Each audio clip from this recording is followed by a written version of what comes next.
Today we're going to be talking about one of the oldest variants of Cinderella from China called Yesen. We've been talking about China a lot on this app lately, and I thought, oh my gosh, how have I never told the story? I'll also be telling the Vietnamese story of Cinderella called Tam and Cam, which is darker than any Brothers Grimm story I've ever told you. The story was first published in the Tang Dynasty around 850. Starts with a chief who has two wives. His daughter with his first wife, Yesen, is the Cinderella character. She's beautiful and kind and good. And the daughter of his second wife, the stepsister, is lazy and mean. So the first wife dies, and then the dad dies too. And so our girl Yesen left in the care of her stepmother who hates her and her awful stepsister. They are also reduced to poverty and have to go live in a cave dwelling. And of course, the stepmother treats her like a servant, abuses her, makes her work really hard. One day, Yesen ends up befriending this talking 10-foot-long golden fish. It is a guardian spirit sent by her dead mother who is still looking out for her daughter. So she's happy having this fish friend. And so when the stepmother and stepdaughter find out,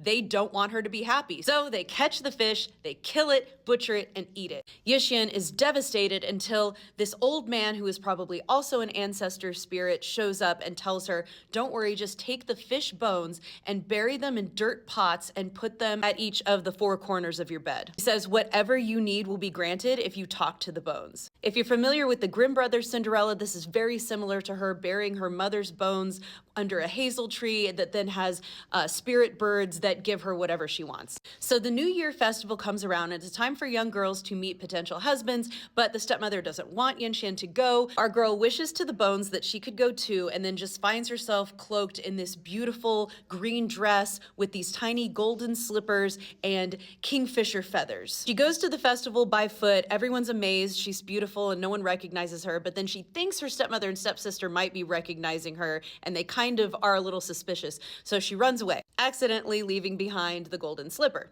When she gets home, she hides her finery and her remaining slipper under her bed, but the fish bones aren't talking to her now because they had told her, if you lose the slipper, you lose communication with us. Her shoe doesn't get found by a king or a prince. She didn't meet anyone special at the festival, but it gets found by a peasant who trades it and sells it, and it gets passed through all these hands until it comes to a king from another area who is fascinated by how small it is. I read one article that was saying, oh, this must have to do with foot binding because the Chinese value small feet. But like, every other version of Cinderella has this small shoe that no one else will fit in Italy, in Germany, in France. So it's not just a Chinese thing. But the king proclaims he'll marry whoever can fit the shoe. And so all these maidens come to the palace to try it on. It doesn't fit any of them. And he keeps it on display, like in between. And so one night, Yesen just wants her shoe back. So she goes to try and steal the shoe, but she gets caught and mistaken for a thief. They bring her before the king and she's like, no, no, no, I'm not a thief. It's my shoe. And then she shows him, look, it fits me. She actually tells him everything about her life, the fish, everything. And he's like, you're so beautiful. You're a good person. I'm totally going to marry you. Because he also said he'd marry whoever fit the slipper, and she does. So either way, he marries her. Interestingly, the story says that the stepmother and stepsister, once she goes to live in the palace, are left with the worst thing, each other. The mom then forces her own daughter into the servitude that she forced Yesen into. And one day when the girl is so mad about being forced to be a servant now, she fights with the mom. It turns into a violent quarrel, and the cave they live in caves in and buries them both. And they die. And Yesen lives happily ever after. So this Vietnamese version, the story of Tam and Cam, is deliciously horrifying. Tam is our Cinderella character, and like in the first story, her dad and mom are dead, and she's left in the care of her stepmother and stepsister who hate her and treat her badly. One day, the stepmother tells both girls to go to the river and catch shrimp, and she says, whoever catches the most, I'll give you this brand new red top. Cam is lazy and doesn't do anything. Tam catches everything, but then Cam tells her, hey, you should wash your hair because mom will be mad if your hair's all dirty. So while she's washing her hair, the stepsister, Cam, takes all of the shrimp and puts them in her basket and goes home, and she gets the prize. So when Tam realizes she's gone and left everything, she cries and she's sad. But then depending on the translation in the version, a boot or a version of the Buddha or some other kind of guardian spirit or immortal, Tien or a Xian, which is a Taoist mythical being. Anyway, he shows up and he says, don't worry, look what's left in your basket. There's this little goby. He says, put it in the water, and then if you feed it rice and say this little rhyme to it, it'll always show up and be your friend and help you out. And the little rhyme is cool. O goby, go up and eat my golden and silver rice. Don't eat those spoiled rice and porridge of theirs. theirs. Whenever she comes to the water with rice and says the words, the fish comes up and is her friend, just like in Yesen. But like in Yesen, the mom and stepmom find out, they catch the fish, they butcher it, they eat it, and then one day Tam goes to the river, and when she does her little chant, nothing comes up but blood. Again, this sort of spirit shows up and says, don't worry, take the bones, bury them at the four corners of your bed, just like in Yesen. Soon the sovereign is hosting a festival, and there's a little incident that's just like the grim Cinderella, where stepmother mixes a bunch of bran and rice together and says that she has to separate them if she wants to go, but then she gets sparrows that come and help her. But she calls them to her in just this violent way. Oh, sparrows, go down and separate these grains of rice for me. Eat a grain and I will beat you to death. Our girl Tam is not one of the forgiving Cinderellas, I'm gonna tell you right now, just wait. But it doesn't work, she still can't go, so the immortal comes back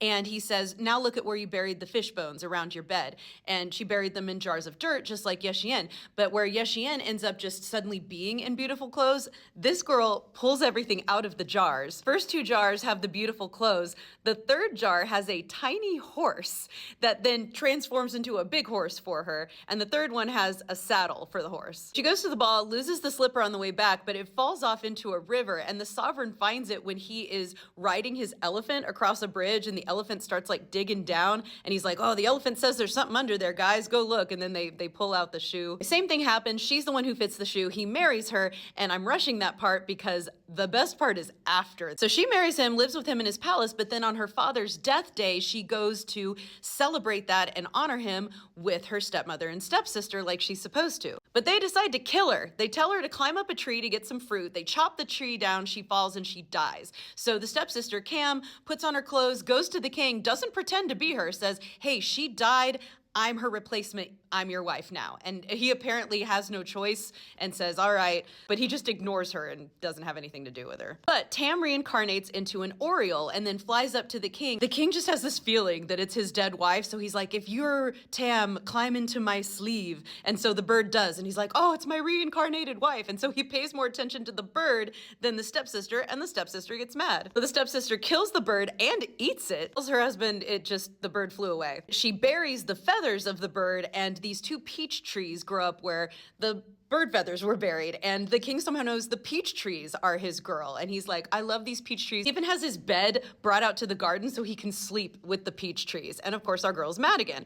So she chops down the peach trees, and he's like, what'd you do that for? And she's like, I was gonna make it into a loom to make you some clothes. And he's like, okay. So she makes it into the loom, but then the loom talks to her. Like through the loom, the spirit of our girl threatens her and says, I'm gonna hack out your eyes, you stole my man. So she burns the loom, throws the ash away, but the ash ends up growing into a beautiful tree as well. It's an apple tree, and this old woman brings the apples inside the house because they just smell good, and she wants her house to smell good. And so in the nighttime, the apple transforms into Tam, and Tam like cleans up the house. And so one day the old woman finds her and says, oh, you're the one cleaning my house. And she's like, yeah, but I'm mostly an apple. I can only come out sometimes. I've been reincarnated. It's a whole thing. But the old woman peels the apple, and once the apple's peeled, she's back to being an alive Tam again. She lives with her for a while till the king finds her, and he's like, oh, you're back to life, great, come back and be my wife again. I found this meme about Vietnamese grandmothers telling this story and kind of maybe not wanting to tell kids what happens in the end, because it's crazy. But I'm gonna tell you. Cam asks Tam her beauty secret, and Tam says, well, jump in a hole and I'll tell you. So she jumps in the hole, and she has her guards pour boiling water on top of Cam and kill her. Then she orders her soldiers to turn her dead sister's corpse into a fermented sauce, kind of the way you make fish sauce, and deliver it to the mother in a big jar. The mother loves the sauce and just eats it and eats it and eats it out of the jar until she gets to the bottom, and her daughter's skull is in there, which causes her to immediately die of shock. Even if TikTok goes away, for me in America, I'm gonna keep making these videos. Here's where you can follow me and subscribe to me on YouTube. Here is my name on Instagram. I also have a podcast, Folk Tales and Fairy Lore. The link is in my bio, Andrea Lynn. And my book, Dust Spells, which is a young adult romance based on the 12 Dancing Princesses by the Brothers Grimm. And it has sisters in it, but no surprise cannibalism. Maybe my next one.